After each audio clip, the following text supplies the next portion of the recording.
Namun apa? Ketika ditertibkan, ibu dari siswa tersebut melaporkan, dan itu pun sudah ada proses kita minta maaf. Semua rekan-rekan guru sudah minta maaf.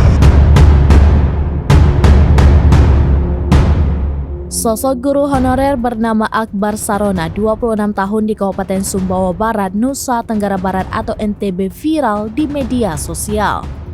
Hal itu setelah Akbar dilaporkan oleh orang tua murid yang tak terima anaknya ditegur. Tidak hanya itu, Akbar juga dituntut 50 juta rupiah setelah menegur siswanya yang tidak sholat. Kisah Akbar itu diunggah oleh akun TikTok @denny_ali28.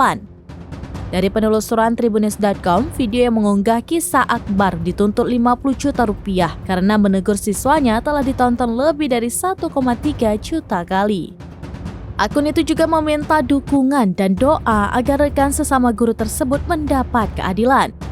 Dalam video itu, Akbar juga meminta doa agar kasusnya bisa segera terselesaikan. Akun tersebut juga mengunggah video lain yang memperlihatkan ratusan guru berunjuk rasa membela Akbar.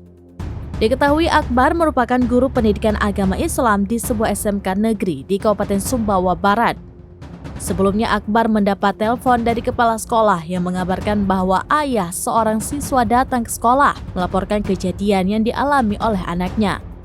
Akbar pun mengaku telah meminta maaf atas kejadian tersebut, bahkan telah dilakukan proses mediasi hingga 3 kali dengan keluarga siswa.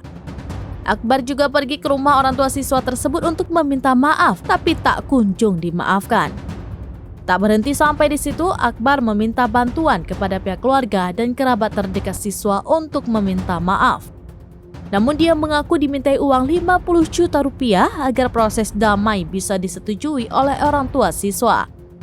Secara terpisah, Kasareskrim Polres Sumbawa Barat, Ibtu Adi Satya mengatakan pihaknya telah melakukan upaya mediasi sebanyak 2 kali.